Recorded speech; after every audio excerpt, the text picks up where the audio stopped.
Hi friends, ಎಲ್ಲರಿಗೂ ನಮಸ್ಕಾರ. ನಾಗುಮಹಿ cooking ಚಾನಲ್ಗೆ ಸ್ವಾಗತ. ಬನ್ನಿ, ಇವತ್ತು ನಾನು ಮಾಡ್ತಾ ಇರುವ ರೆಸಿಪಿ ಬಂದು ಚಿಕ್ಕವರಿಂದ ಹಿಡಿದು ದೊಡ್ಡವರು ಎಲ್ಲರಿಗೂ ಇಷ್ಟ ಆಗುವ ಒಂದು ಸೂಪರ್ ಆಗಿರುವ ಒಂದು ಗೋಲ್ಗುಪ್ಪ ಅಂದ್ರೆ ಪಾನಿಪುರಿ ರೆಸಿಪಿನ ತೋರಿಸ್ಕೊಡ್ತಾ ಇದ್ದೀನಿ. ತುಂಬಾನೇ ಈಸಿಯಾಗಿ ಮನೆಯಲ್ಲೇ ಮಾಡ್ಕೊಂಡು ತಿನ್ಬೋದು.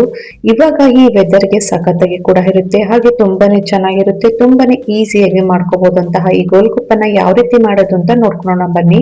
ಅದಕ್ಕೂ ಮುಂಚೆ ನಮ್ಮ ಚಾನಲ್ನ ಸಬ್ಸ್ಕ್ರೈಬ್ ಮಾಡ್ದೇನೆ ಹಾಗೇನೆ ವಿಡಿಯೋ ನೋಡ್ತಾ ಇದ್ರೆ ಪ್ಲೀಸ್ ಇವಾಗಲೇ ಸಬ್ಸ್ಕ್ರೈಬ್ ಮಾಡ್ಕೊಳ್ಳಿ. ಹಾಗೇನೆ ಪಕ್ಕದಲ್ಲಿರುವ ಬೆಲ್ ಐಕನ್ ಕೂಡ ಕ್ಲಿಕ್ ಮಾಡಿ. ಬನ್ನಿ ಇವಾಗ ಈ ಪಾನಿಪುರಿನ ಯಾವ ರೀತಿ ಮಾಡೋದು ಅಂತ ನೋಡ್ಕೊಂಡು ಬರೋಣ. ಮೊದಲಿಗೆ ನಾವಿಲ್ಲಿ ಆಲೂಗೆಡ್ಡೆ ಮತ್ತೆ ಬಟಾಣಿನ ಬೇಯಿಸ್ಕೋಬೇಕಾಗತ್ತೆ. ಅದಕ್ಕೋಸ್ಕರ ನಾನಿಲ್ಲಿ ಆಲೂಗೆಡ್ಡೆನ ಅಂದ್ರೆ 3 ಮೀಡಿಯಂ ಸೈಜ್ ಆಲೂಗೆಡ್ಡೆನ ತಗೊಂಡಿದ್ದೀನಿ.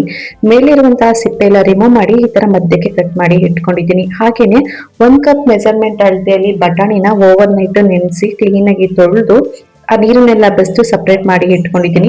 ಇವಾಗ ಒಂದು ಕುಕ್ಕರ್ಗೆ ಕಟ್ ಮಾಡಿ ಇಟ್ಕೊಂಡಿರುವಂತಹ ಆಲೂಗೆಡ್ಡೆನ ನೀರ್ ಸಮೇತನೆ ಹಾಕೊಳ್ತಾ ಇದ್ದೀನಿ. ಅದೇ ರೀತಿ ಬಟಾಣಿನೂ ಕೂಡ ನೀರ್ ಸಮೇತನೆ ಹಾಕೊಳ್ತಾ ಇದ್ದೀನಿ. ಇವಾಗ ಬೇಯುವುದಕ್ಕೆ ನೀರ್ ಎಷ್ಟು ಬೇಕೋ ಅಷ್ಟು ನೋಡ್ಕೊಂಡು ಹಾಕೊಂಡು ರುಚಿಗೆ ತಕ್ಕಷ್ಟು ಉಪ್ಪನ್ನ ಹಾಕೊಂಡು ಇವಾಗ ಕುಕ್ಕರ್ ಮುಚ್ಚಳನ ಮುಚ್ಚಿ ಏನಿಲ್ಲ ಅಂದ್ರೂ ಇದನ್ನ ಒಂದ್ 2 ರಿಂದ 3 ವಿಸಿಲ್ ಕೂಗಕ್ಕೆ ಬಿಟ್ಬಿಡೋಣ. ಅಷ್ಟರಲ್ಲಿ ಇವಾಗ ಚಿಕ್ಕದಾಗಿ ಪಾನಿ ಮಾಡುವುದಕ್ಕೆ ಒಂದು ಮಸಾಲೆನ ರೆಡಿ ಮಾಡ್ಕೊಳ್ಳೋಣ. ನೋಡಿದೀನಿ, ಒಂದ್ ಅರ್ಧ ಹಿಡಿಯಾಗಷ್ಟು ಕೊತ್ತಂಬರಿ ಸೊಪ್ಪನ್ನ ನೀಟಾಗಿ ವಾಶ್ ಮಾಡಿ ತಗೊಂಡಿದ್ದೀನಿ. ಒಂದ್ ಅರ್ಧ ಹಿಡಿಯಕ್ಕಿಂತ ಒಂದು 1/4 ಹಿಡಿಯಾಗಷ್ಟು ನಾವು ಪುದೀನ ತಗೋಬೇಕಾಗುತ್ತೆ. ನಾವು ಎಷ್ಟು ಕೊತ್ತಂಬರಿ ಸೊಪ್ಪನ್ನ ತಗೊಂಡಿರ್ತೀವೋ ಅದಕ್ಕಿಂತ ಒಂದ್ ಸ್ವಲ್ಪ ಜಾಸ್ತಿ ನಾವು ಪುದೀನ ಸೊಪ್ಪನ್ನ ತಗೋಬೇಕು. ಇವಾಗ ಖಾರಕ್ಕೆ ಅನುಗುಣವಾಗಿ ಒಂದ್ 7 ರಿಂದ 8 ಹಸಿಮೆಣಸಿನಕಾಯಿ ತಗೊಂಡಿದ್ದೀನಿ. ಹಾಗೇನೆ 1 ಇಂಚ್ ಆಗೋಷ್ಟು ಶುಂಠಿನ ತಗೊಂಡಿದ್ದೀನಿ. ಇವಾಗ ಇದನ್ನೆಲ್ಲನೂ ಕೂಡ ಮಿಕ್ಸಿ ಜಾರಿಗೆ ಹಾಕೊಂಡು ಸ್ವಲ್ಪ ನೀರನ್ನ ಹಾಕೋಬೇಕಾಗುತ್ತೆ. ಸೇಮ್ ಕಲರ್ ಗ್ರೀನ್ ಆಗಿ ಬರ್ಬೇಕಂದ್ರೆ ಸ್ವಲ್ಪ ಉಪ್ಪನ್ನ ಸೇರಿಸ್ಕೊಂಡು ಇದನ್ನ ಫುಲ್ ನುಣ್ಣಗೆ ನಾವು ರುಬ್ಕೊಂಡ್ ಬರ್ಬೇಕಾಗುತ್ತೆ. ಉಪ್ಪು ಹಾಕೋದ್ರಿಂದ ಕಲರು ಕೂಡ ಚೇಂಜ್ ಆಗಲ್ಲ, ಸೇಮ್ ಗ್ರೀನ್ ಕಲರ್ ಜಾಸ್ತಿ ಡಾರ್ಕ್ ಕೂಡ ಬರುತ್ತೆ. ಅದಕ್ಕೋಸ್ಕರ ಉಪ್ಪನ್ನ ಸೇರಿಸಿ ರುಬ್ಕೊಂಡ್ ಬಂದಿದ್ದೀನಿ.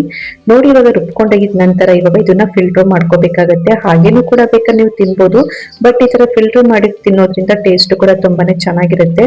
ಇದನ್ನ ಈ ತರ ಫಿಲ್ಟರ್ ಮಾಡ್ಕೋಬೇಕಾದ್ರೆ ಇದನ್ನ ಒಂದೇ ಸಲ ಫಿಲ್ಟರ್ ಮಾಡ್ಕೋಕೆ ಹೋಗ್ಬಾರ್ದು. ಇದನ್ನ ಏನಿಲ್ಲ ಅಂದ್ರೂ ಒಂದ್ 2 ರಿಂದ 3 ಬಾರಿ ನೀರನ್ನ ಹಾಕೊಂಡು ಫಿಲ್ಟರ್ ಮಾಡ್ಕೋಬೇಕಾಗತ್ತೆ. ಅವಾಗ ಖಾರ ಮತ್ತೆ ಟೇಸ್ಟ್ ಕೂಡ ತುಂಬಾನೇ ಚೆನ್ನಾಗಿರುತ್ತೆ. ನೀರ್ ಎಷ್ಟು ಬೇಕೋ ಅಷ್ಟು ನೋಡ್ಕೊಂಡು ಹಾಕೊಳ್ಳಿ. ಇವಾಗ ಮಸಾಲೆನ ಸೇರಿಸ್ಕೊಳ್ತಾ ಇದ್ದೀನಿ. ನಾನು ಇಲ್ಲಿ ಪಾನಿಪುರಿ ಮಸಾಲಾನ ಒಂದ್ 2 ಟೇಬಲ್ ಸ್ಪೂನ್ ಆಗೋಷ್ಟು ತಗೊಂಡಿದ್ದೀನಿ. ಹಾಗೇನೆ ಒಂದು ಅರ್ಧ ಟೇಬಲ್ ಸ್ಪೂನ್ ಆಗೋಷ್ಟು ಚಿಲ್ಲಿ ಪೌಡರ್, 1 ಟೇಬಲ್ ಸ್ಪೂನ್ ಆಗೋಷ್ಟು ಪೆಪ್ಪರ್ ಪೌಡರು, ಹಾಗೆ 1 ಟೇಬಲ್ ಸ್ಪೂನ್ ಆಗೋಷ್ಟು ನಾನಿಲ್ಲಿ ಚಾಟ್ ಮಸಾಲಾನ ಹಾಕೊಂಡಿದ್ದೀನಿ. ಹಾಗೆ 1 ಟೇಬಲ್ ಸ್ಪೂನ್ ಆಗೋಷ್ಟು ಗರಂ ಮಸಾಲಾ ಪೌಡರ್ನ ತಗೊಂಡಿದ್ದೀನಿ. ನಿಮ್ಗೆ ಎಷ್ಟು ಬೇಕು ಅಷ್ಟು ನೋಡ್ಕೊಂಡು ಹಾಕೊಳ್ಳಿ. ಲಾಸ್ಟ್ ಅಲ್ಲಿ ಒಂದು ಅರ್ಧ ಗಾತ್ರ ಆಗೋಷ್ಟು ನಿಂಬೆ ರಸನ ಹಾಕೊಳ್ತಾ ಇದ್ದೀನಿ. ಹಾಗೆ ಸ್ವಲ್ಪ ಕಟ್ ಮಾಡಿ ಇಟ್ಕೊಂಡಿರುವಂತಹ ಕೊತ್ತಂಬರಿ ಸೊಪ್ಪು, ಹಾಗೆ ಕಟ್ ಮಾಡಿ ಇಟ್ಕೊಂಡಿರುವಂತಹ ಈರುಳ್ಳಿನೂ ಕೂಡ ಹಾಕೊಂಡು ನಿಮ್ಗೆ ಈ ಮಸಾಲೆ ಸ್ವಲ್ಪ ಜಾಸ್ತಿ ಬೇಕಂದ್ರೆ ಗಟ್ಟಿಯಾಗಿ ಬೇಕಾದ್ರೂ ಮಾಡ್ಕೋಬಹುದು, ತೆಳುವಾಗಿ ಕೂಡ ಬೇಕಾದ್ರೆ ಮಾಡ್ಕೋಬಹುದು. ಪಾನಿ ಅಂತ ಹೇಳಿದ್ರೆ ನೀರ್ ತರ ಇದ್ರೇನೆ ತಿನ್ನಕ್ಕೂ ಕೂಡ ಕುಡಿಯಕ್ಕೂ ಕೂಡ ತುಂಬಾನೇ ಚೆನ್ನಾಗಿರುತ್ತೆ ಅಂತ ಹೇಳ್ಬಿಟ್ಟು ನಾನಿಲ್ಲಿ ನೀರ್ ತರ ಮಾಡ್ಕೊಂಡಿದ್ದೀನಿ. ನಿಮ್ಗೆ ಸ್ವಲ್ಪ ಉಪ್ಪು ಕಡಿಮೆ ಆಯ್ತು ಅಂತ ಅನಿಸ್ತು, ಅದಕ್ಕೋಸ್ಕರ ರುಚಿಗೆ ತಕ್ಕಷ್ಟು ಉಪ್ಪನ್ನ ಹಾಕಿ ಕ್ಲೀನ್ ಆಗಿ ಮಿಕ್ಸ್ ಮಾಡ್ಕೊಂಡ್ರೆ ಆಯ್ತು. ಈ ಪಾನಿಗೆ ನೀವು ನಿಂಬೆ ಹಣ್ಣು ರಸ ಇಷ್ಟ ಇಲ್ಲ ಅಂತ ಹೇಳಿದ್ರೆ ಅದ್ರ ಬದಲು ನೀವು ಹುಣಸೆ ರಸನು ಬೇಕಾದ್ರೆ ನೀವು ಆಡ್ ಮಾಡ್ಕೋಬಹುದು. ನೋಡಿ, ಇವಾಗ ಪಾನಿ ಕೂಡ ರೆಡಿ ಆಗಿದೆ.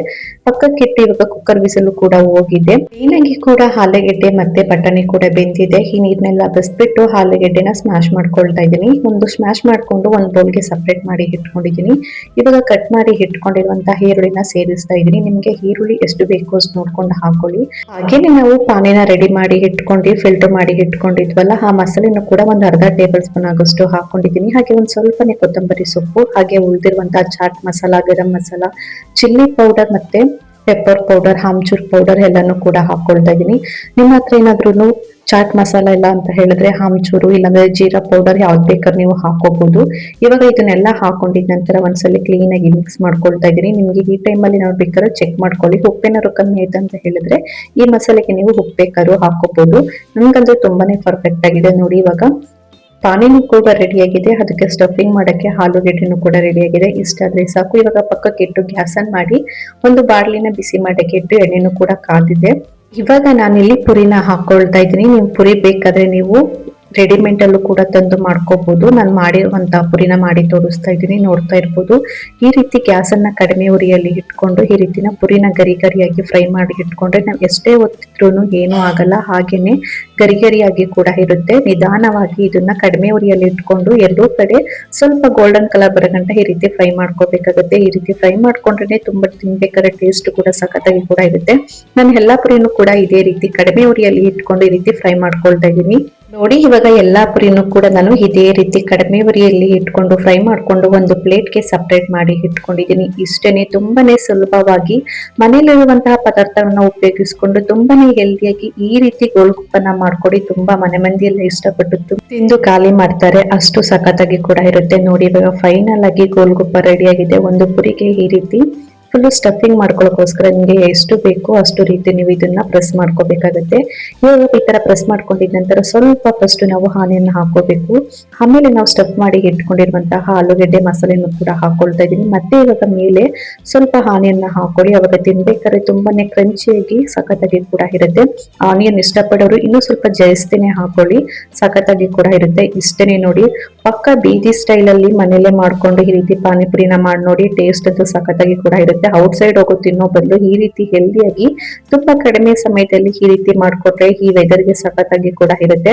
ಮನೆಯಲ್ಲಂತೂ ಮಾಡಿದ ತಕ್ಷಣನೇ ಖಾಲಿ ಆಗೋಯ್ತು, ಅಷ್ಟು ಸಖತ್ತಾಗಿ ಕೂಡ ಇತ್ತು. ನೀವು ಕೂಡ ಇವತ್ತೇ ಮನೆಯಲ್ಲಿ ಟ್ರೈ ಮಾಡಿ ನೋಡಿ, ಯಾವ ರೀತಿ ಬತ್ತು ಅಂತ ಮರಿದೇನೆ ಕಮೆಂಟ್ ಮೂಲಕ ತಿಳಿಸಿ. Thank you for watching my video.